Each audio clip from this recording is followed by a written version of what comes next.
Hello guys, back to my channel the drama world. आज मैं इस ड्रामा का एपिसोड 3 एक्सप्लेन करूंगा।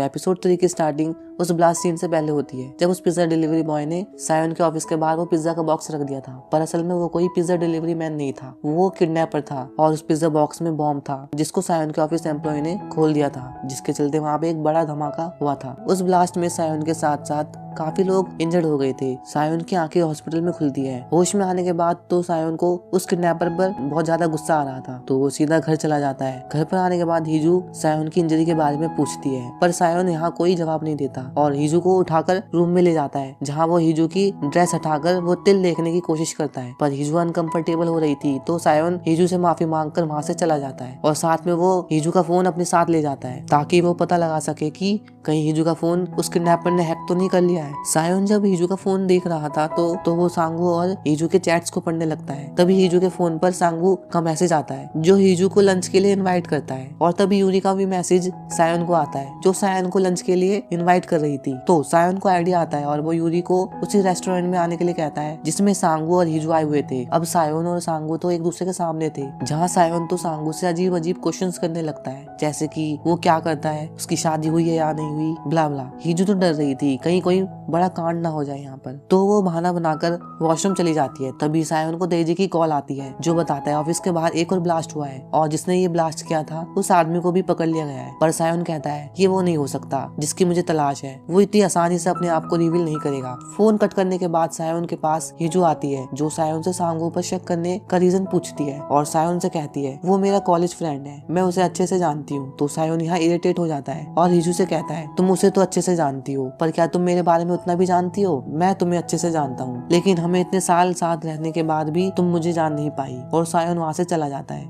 नेक्स्ट सीन में जब हिजू अपने घर के लिए जा रही थी, जब वो अपनी कार में बैठती है तो कार को किडनैपर हैक कर लेता है। सारे डोर्स लॉक हो गए थे और रेडियो भी अपने आप चलने लगा था। किडनैपर सॉन्ग के जरिए हिजू को कॉल करने के लिए कह रहा था। हिजू तो इन सब चीजों से काफी ज्यादा डर गई थी। जब किडनैपर कार को हैक करना छोड़ देता है तो हिजू सीधा घर चली जाती है। घर आने के बाद वो सीधा किडनैपर के फोन को चेक करती है, पर उसे फोन में कुछ भी सस्पिशियस नहीं मिलता। तो वो सायोन को कॉल करने जा रही थी किडनैपर के फोन से, पर तभी वहाँ सायोन जल्दी घर आ जाता है। तो वो कॉल करने बाहर जाने की कोशिश करती है, पर सायोन उसे रोक लेता है और उसे बाहर जाने का रीजन पूछता है। रीजन बताने पर हिजू बहाना बनाने लगती है कि वो आइसक्रीम लेने जा रही है, पर सायोन उसे घर पर रुकने के कहकर खुद बाहर आइसक्रीम लेने चला जाता है। सायोन के बाहर जाने के बाद हिजू सायोन को किडनैपर के फोन से कॉल करती है। तो हिजू सायोन से पूछती है किडनैपर बनकर कि तुमने क्या डिसाइड किया, तुम हिजू को छोड़ रही हो या नहीं। तो सायोन किडनैपर से पूछता है मैं अगर हिजू को छोड़ भी दूंगा तो तुम्हें इससे क्या फायदा होगा। और सायोन कहता है मैं हिजू को कभी नहीं छोड़ूंगा। तो किडनैपर यानी हिजू कहती है अरे पर क्यों नहीं छोड़ोगे, तुम तो उसे प्यार भी नहीं करते, तुम्हारा रिश्ता तो बस एक नकली रिश्ता है। तो सायोन कहता है तुम्हें इतना सोचने की जरूरत नहीं है, मैं तुम्हें जल्द ही ढूंढ लूंगा। और वो फोन कट कर देता है। सायोन के घर आने के बाद हिजू सायोन से डाइवोर्स के बारे में बात करने लगती है, पर सायोन उसे नहीं छोड़ेगा, कह के हिजू के रूम में ही सोने चला जाता है। तो हिजू सायोन को बस खड़े होकर देखने लगती है। तो सायोन उसे भी अपने साइड में सोने के लिए कहता है, पर हिजू तो आई नहीं रही थी। तो सायोन हिजू से कहता है क्या तुम्हें डर है कि मैं तुम्हें खा जाऊंगा? अब किसको कैसे खाने की बात हो रही है ये तो आपको खुद ही समझना होगा।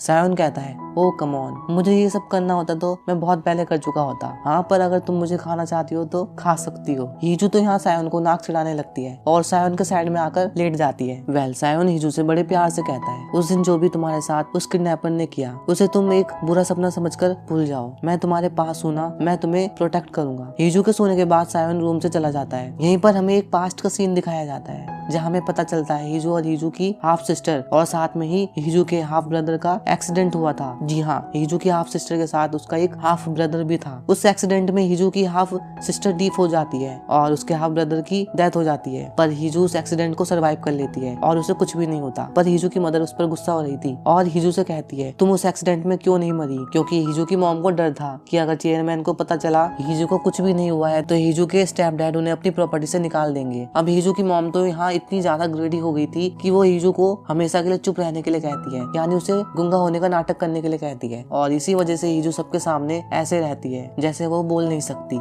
नेक्स्ट सीन में हिजू को उसके बायोलॉजिकल डैड की कॉल आती है, पर असल में उसके डैड के फोन से कॉल उस किडनैपर ने की थी, जो जानता था हिजू के पास उसका फोन है। और वो हिजू को कहता है मुझे पता है तुम सायोन को मेरे फोन से परेशान कर रही हो, मुझे कोई प्रॉब्लम नहीं है, तुम मेरे फोन को अपने पास रख सकती हो, तुम सायोन को परेशान करो, पर याद रखना इसे तुमने स्टार्ट किया था पर खत्म नहीं कर सकती। और वो हिजू को धमकी देता है अगर तुमने ऐसा नहीं किया तो तुम्हारे डैड का हाल बहुत बुरा होगा। और यहीं पर हमें उस किडनैपर का फेस भी दिखाया जाता है जो सच में काफी अजीब था।